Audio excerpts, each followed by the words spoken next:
What's the best case scenario for Auburn football's fall camp? We'll tell you on today's Locked On Auburn. Well, Zach, I actually just finished crushing some chicken farm. I am freaking ready to rock and roll. You are Locked On Auburn, your daily podcast on the Auburn Tigers. Part of the Locked On Podcast Network, your team every day. Yes, welcome on into Locked On Auburn, your daily Auburn Tigers podcast. I'm your host, Zach Blackerby. Thank you so much for making Locked On Auburn your first listen every single day.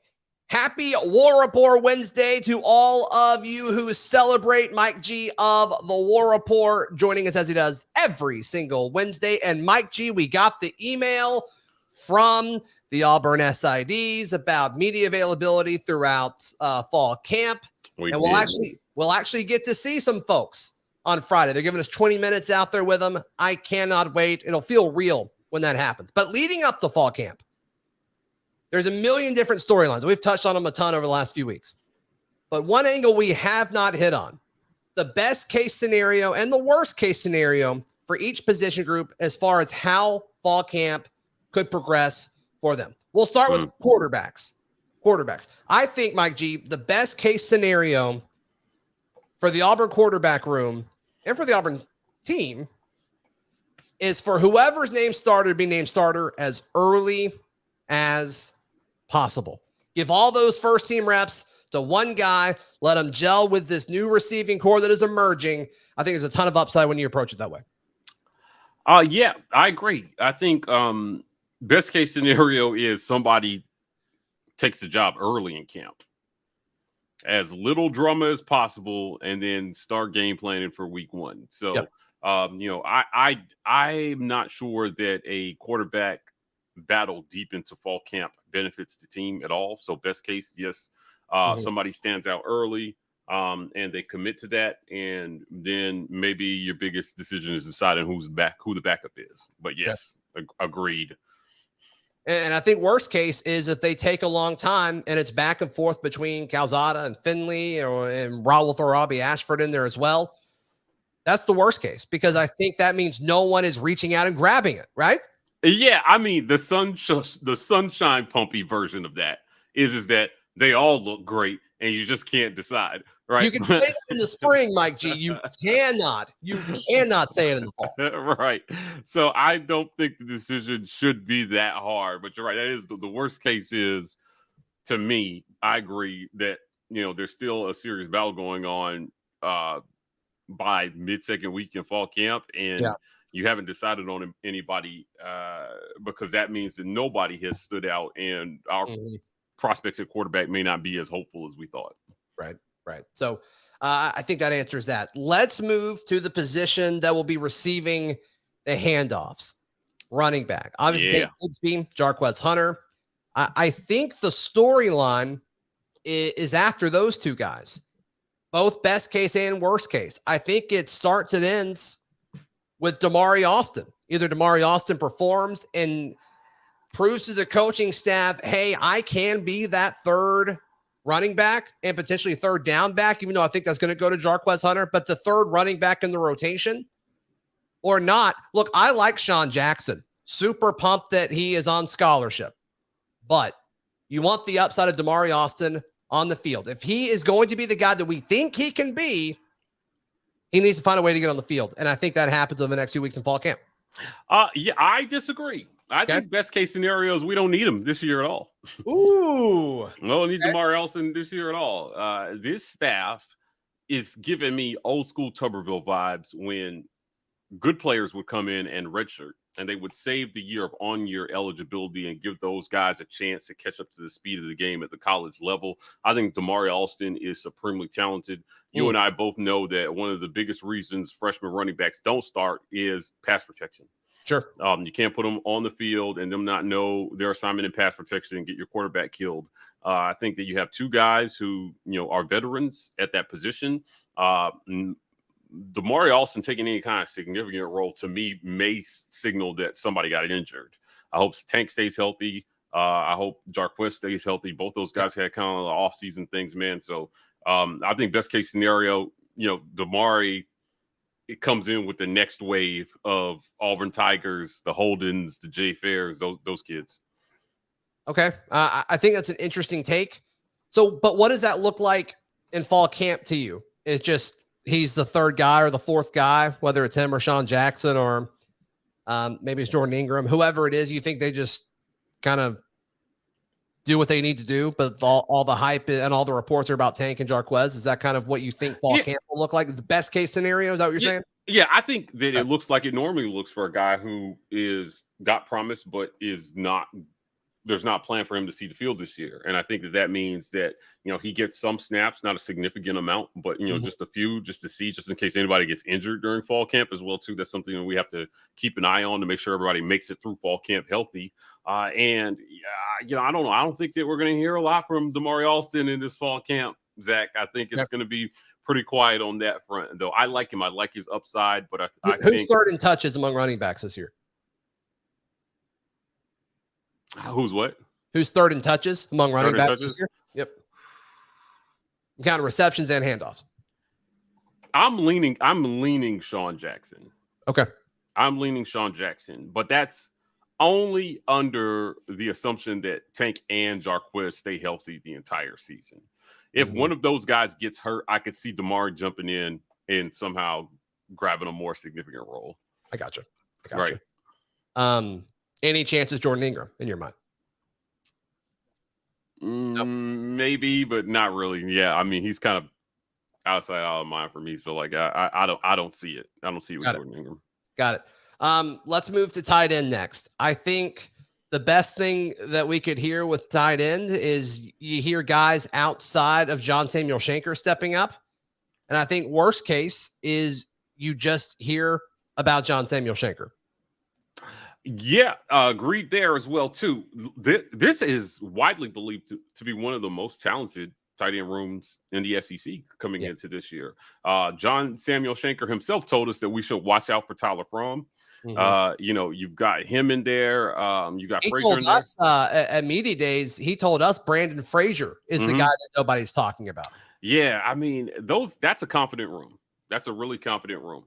And ideally, to me, you have Shanker, you have your veteran, and then you have Fromm step up and take the next step at tight end. And again, you keep that pipeline of young guys coming up behind that, we're not asking them to save our passing game, but they have time to develop and come into the speed of the game. And then when it's their turn, they take over. That's how you begin a pipeline of greatness at any school, right? Yeah, no, there's no question about it. So, yeah, I think the tight end room's pretty straightforward. There's just so much talent there. It's just, can the offense use it like it did a year ago? I certainly think that they should be able to do that. All right, coming up, offensive line, best case and worst case scenario for that group. My best case scenario, Mike G, is something that I would have probably said was the worst case a year ago, and I'll explain why in just a moment. Today's show is brought to you by our friends at Bet Online. Bet Online is the best place to wager on all of your sports action coming up this season. And look, it's a slow time of the year. If you're not a Major League Baseball person, it is a slow time of year. If you're into ultimate fighting, though, they've got all of your combat sports covered. But right now, I just like looking at futures. And occasionally they'll drop a game, and I'll be like, oh, that's interesting. They're giving them 4.5. I wonder why. And, it kind of give me an excuse to go look at that matchup. But it's fun. Go check it all out. Make your deposit, everything. Get ready for the season, folks. It'll be here before you know it. Bet Online, where the game starts. All right, Mike G, talking about best case and worst case scenario for the offensive line. Last year, I actually think I did this show. May have been with you. I don't know. But I said the worst case scenario was a bunch of mixing and matching along the offensive line. Oh, yeah. This year, I want to hear that. I want to see it, and I want to hear the reports, especially early, that there's a bunch of mixing and matching along the offensive front. These guys know how to play together. If it's the same group that we all think it's going to be, this group knows how to play with each other.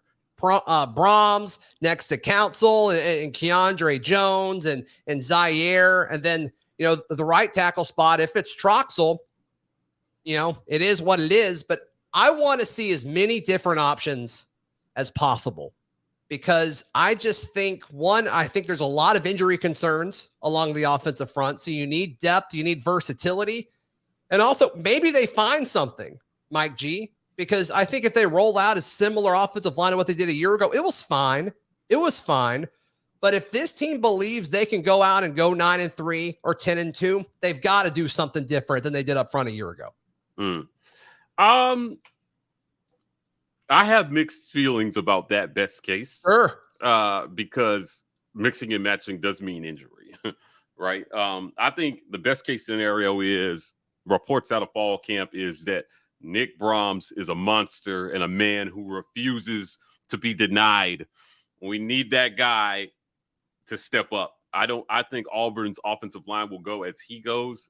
You know, again, your center is kind of like a second quarterback on the field to some extent, right? And you need those guys to step up and have cohesion. He's the quarterback of that offensive line, so to speak, right? So he's calling out protections. He's, you know, they're doing what they need to do so that we can have good communication along that line and guys can play in their natural position and we can start to develop some depth behind them in terms of the backups, right? So that's what I want to see. I want to see guys stay in position and I want to see their backups, you know, step up and get some experience, some on-field experience, so we can start to develop depth on offensive line. It's still a major concern in recruiting right now. So, you know, they've got about 4 guys that they're trying, they want to come back.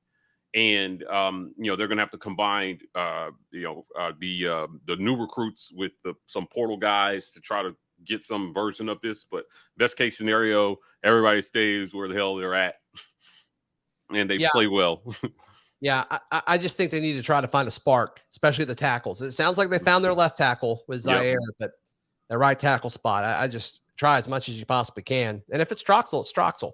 Right. I just think we all kind of know. I think he is a known value, and I don't think it's his fault, but like injuries have been a big part of his career, which really stinks. I hate it for him, dating back even to high school. So, but, you know, and Nick Brahms, limited action with Zach Calzada. Obviously, that's something that's going to be important. You talk about the importance of the center position. Their chemistry and timing will be important for sure. All right, let's go to the wide receiver position, wrap up the offense. I think best case scenario is you hear one specific player emerge and just ruin it for everybody else. I think that is the best case scenario because, look, we've said it 1,000 times on this show, and Mike G, you've agreed. Auburn has a bunch of number 2 and number 3 wide receivers. We got to find that number 1 guy in the passing attack.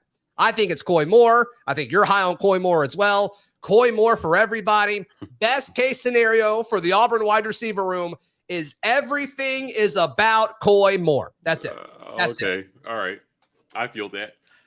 My best case scenario is... I got more passionate about that than I realized halfway through. Right, I did. I love that. No, I love that. I'm not apologizing for it. I'm not apologizing for my love of Koy Moore. Listen, I think the best case scenario for this wide receiver room is that, to nobody's surprise, Malcolm Johnson emerges as the deep threat that we've all hoped for to take the top off the defense. You're talking about a 10-second, 100-meter guy. He's got track speed. I'm having lunch with him today. It's gonna be amazing to see this guy. That's a true story. I'm having lunch with Malcolm today. But are you? Yeah. Mm-hmm. Yeah. So in your area of interesting in the DMV area. So we're gonna sit down and have some lunch. But why is he? Okay. His folks live here. I don't want to put his business out, but like he's home.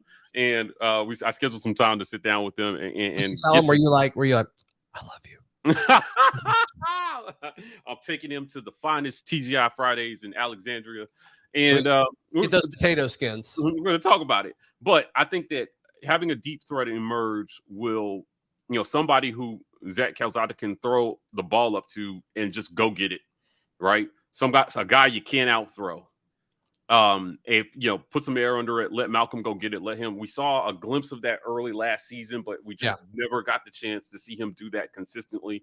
I think that he is that guy. And then part of my best case is your best case is Koy Moore goes nuts on everybody. Yes. 1,000 yards for you. 1,000 yards for you. Yes. Koy Moore season. He said in his War Rapport interview, he said, listen, Keyshawn Boutte is nice, but I'm better than him.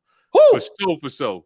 He said it with his chest, Zach, and I felt it in my bones. And I think that is the best case scenario for this wide receiver room is that he comes in and dominates the way that he says he can. And it, again, a guy who draws double teams, right, leaves a lot of other guys one-on-one. And if those guys can win their matchups, Auburn's passing game can surprise a lot of people this year. Yeah.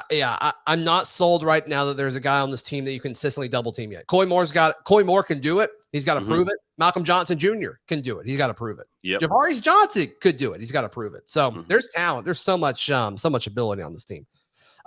Defensive line is an easy one. They didn't rotate as much as I thought they would a year ago. Right. Well, Jimmy Brumbaugh changed that. Do new leadership on the defensive side of the ball change that? Because it certainly seemed like they had the guys last year. They certainly have the guys this year in the depth there. So I want to see a bunch of different guys rotating in and out. That to me is the best case. And I think worst case is, I guess, the opposite of that. Yeah. D-line is our worst case is what you could say for any position is that somebody gets hurt in fall camp. That you can say that for any of them. Yeah, right. But I don't see a lot of worst cases for this defensive line. I think it's going to be one of the strengths of our team. I think it's going to be the strength of our team. If it's not, we're in trouble. We're in trouble. But I like this defensive line. I think that they're going to do a lot of damage this season. We have just got we've got a lot of talent on defense. I think that they were completely underrated last year. I think some of their accomplishments got overshadowed by our offensive struggles, right? But the truth is that if we could have if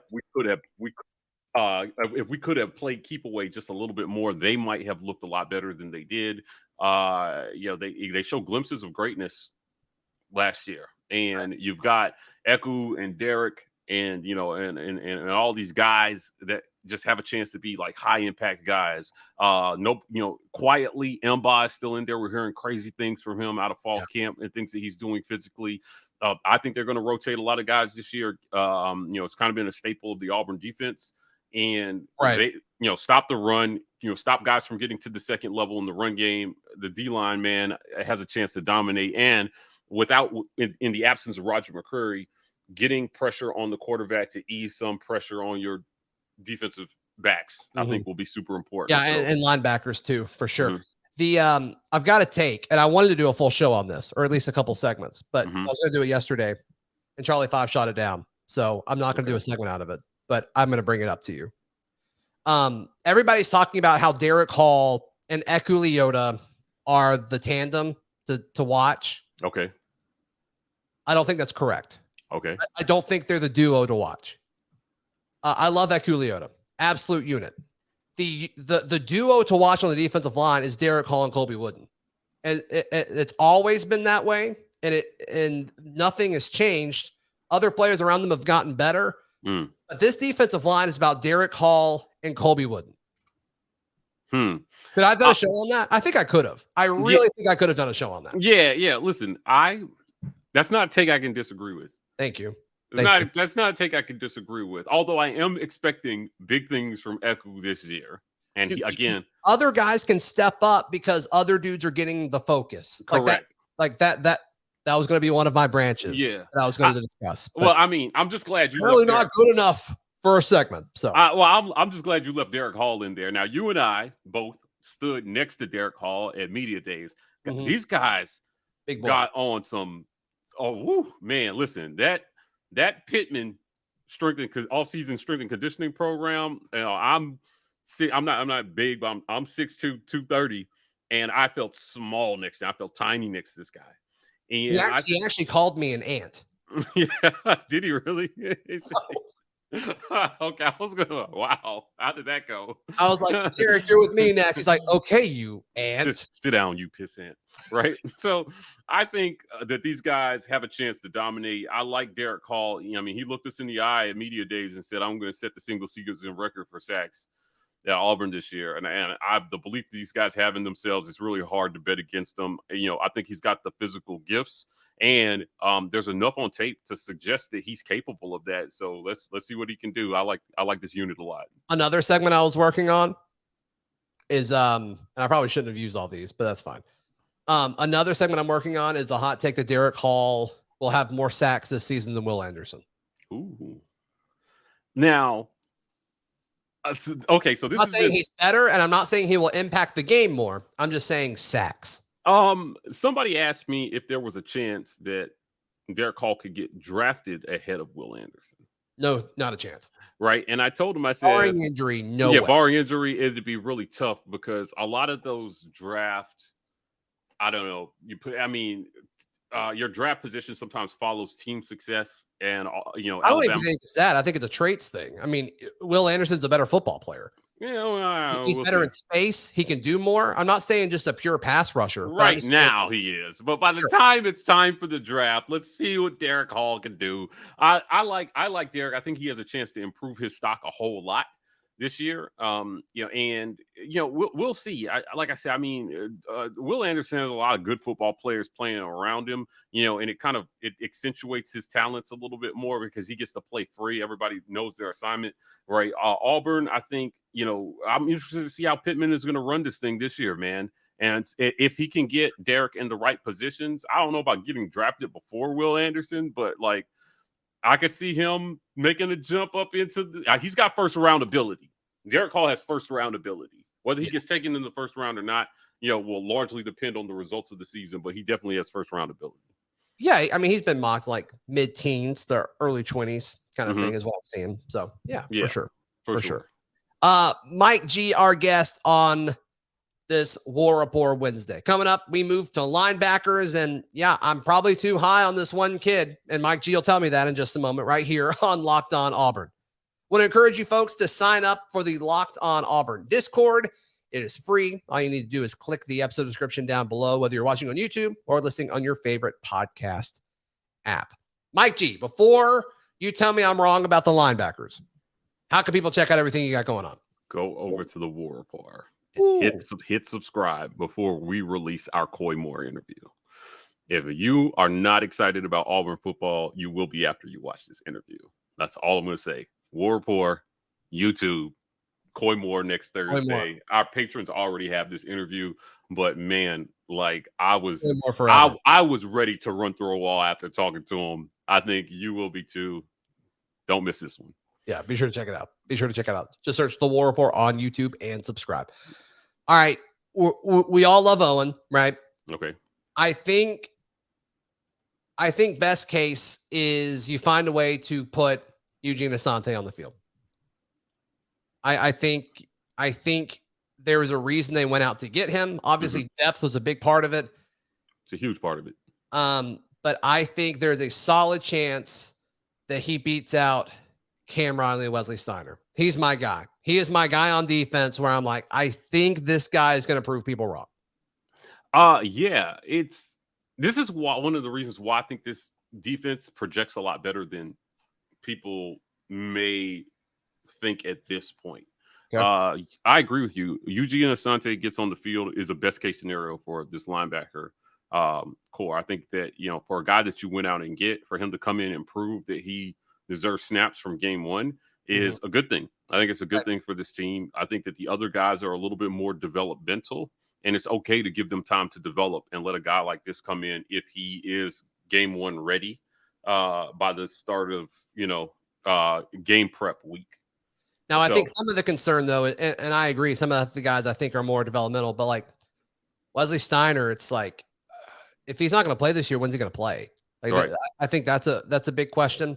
It's extremely athletic. It's just like, why has this guy not been on the field yet? So he's a guy I'm certainly rooting for. Then obviously the physical traits of Cam Riley, that's something easy to pull for too. So really, really good spot. I get a lot of comments and texts and messages on the Discord about Wesley Woodyard, the true freshman linebacker that we flipped from Alabama on signing day. And that he's very good, or he will be very good, but I just don't think he's I don't think he's gonna be a plug and play guy. I'm not saying that he can't be. I'm just saying I think the guys in front of him are more proven. I think that's all that. Yeah, and there's nothing wrong with that. There's nothing wrong with guys coming in a little bit more mature and developed after they've had a chance to sit and absorb the system and adjust to the college game. I don't see anything wrong with that. I think that's how the better schools are doing it. The only guys who are coming in and plugging in game one are your true phenoms, right? But, the necessity of plugging in first and second year guys, I think maybe says that you don't have talent and you're reaching for these new guys to come save your football program. Auburn has got to get out of that mode. So right. I agree with you on Asante in the linebacker core. All right, last one, defensive backs. I think this is similar to my offensive line take.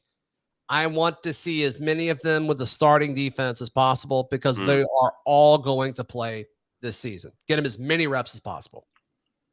Yeah.